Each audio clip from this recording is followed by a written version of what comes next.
today we're going to be reading you The Sour Grape from the #1 New York Times bestselling team, Jory John and Pete Oswald. If you have a copy, Come and read along with us. don't forget to like and subscribe. Let's get started!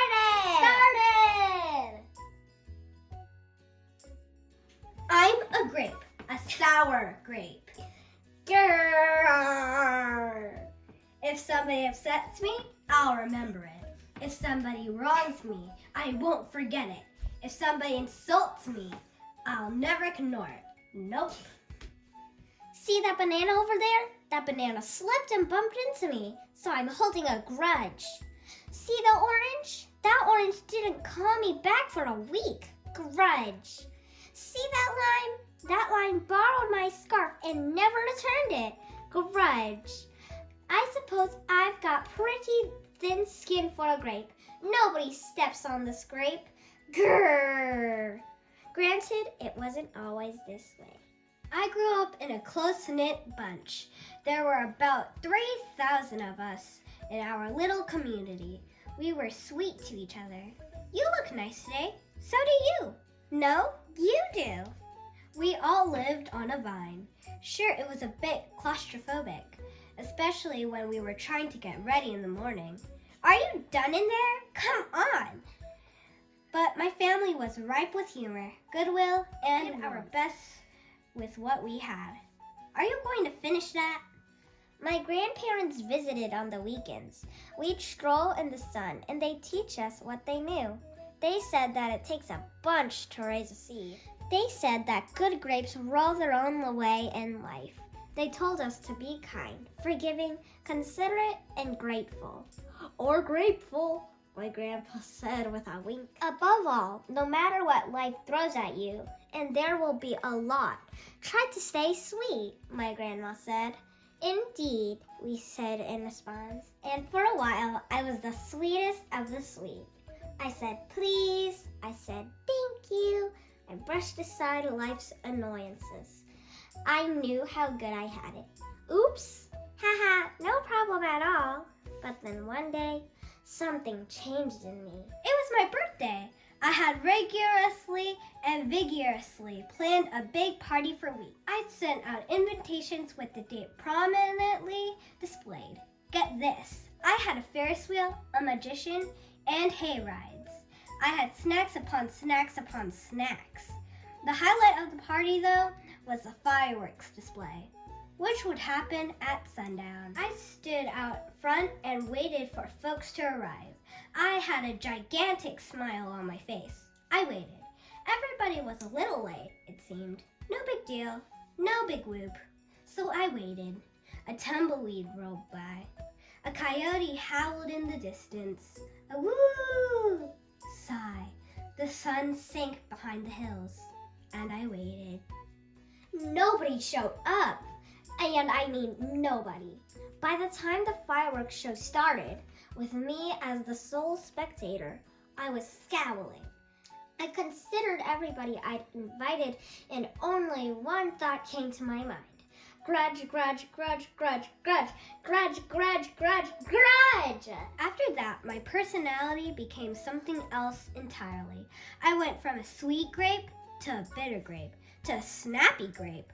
Who moved my chair? Finally, I became a sour grape. Grrr! I started holding minor grudges that eventually became major grudges. Why don't you watch where you're going? I scowled so much that my face got all squishy. You know what? Don't even bother calling me back. I took grumpiness out on others. Are you ever gonna return my scarf? And that's just how it been. Day after day, week after week, month after month, grudge after grudge. But something happened recently that changed my thinking. I was getting ready to meet up with my friend Lenny, the only fellow I know who's as sour as I am. Lenny and I usually go to the park, where we sit on the bench and rant about stuff. But just as I was heading out the door, I bumped my knee. Oof!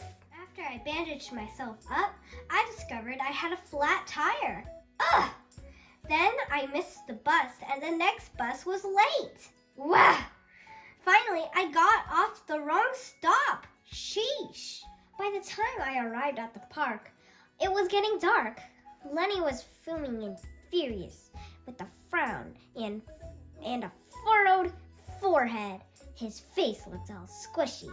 We agreed to meet at exactly 4 o'clock. You're 3 hours late. I tried to explain why I was so tardy, but Lenny wouldn't listen. He'd already made up his mind. He formed a huge grudge, and he wouldn't budge. I couldn't believe it. How unfair, I thought. How ridiculous, I thought. How similar to the way I would react. Lenny was pretty worked up. He was pacing back and forth, emitting occasional grumbles. His tone was tart, so I gave him a little space. Besides, it was nice out. I noticed the sky changing colors, the melodic chirping of the birds, the evening breeze, the buzz of the park's insects coming alive at night. I suddenly felt grateful and peaceful and calm. Had I been missing all the simple beauty because I was too busy complaining? Meanwhile, old Lenny stormed off muttering something about disrespect and lack of consideration. I'm pretty sure I heard him add a grr too. I walked home. I pulled a dusty box out from under my bed. They were old family photos inside. Memories. I spotted myself in one of the pictures. I was so sweet. I knew that little Grape from the photo was still a big part of me, deep down. It would just take some work to get back there again. And that was the exact moment I found the invitation I had sent out for my infamous birthday party, the one where nobody showed up. It says May 31, but wait a minute here. My birthday was on May 21. Alas, I told everyone to come on the wrong day. Well, it was all my fault. I realized nobody's perfect, not even me. After that day, I started noticing other things too, like how remaining sour all the time is so draining. I'd waste so much energy holding grudges when I could have easily cleared the air if I'd felt hurt.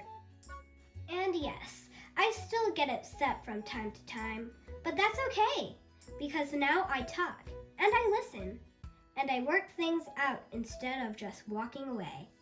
My sourness is fading. I'm letting go of all my grudges, and hey, it's working.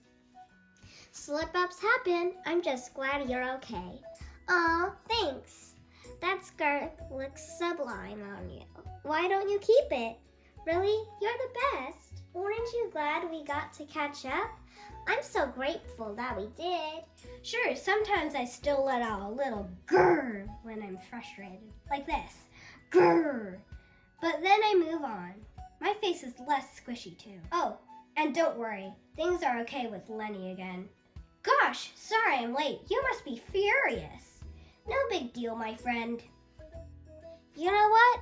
If you look at things in the right sort of way, and if you remember to be kind, considerate, forgiving, and grateful, life can be pretty sweet. Yes, indeed. The end.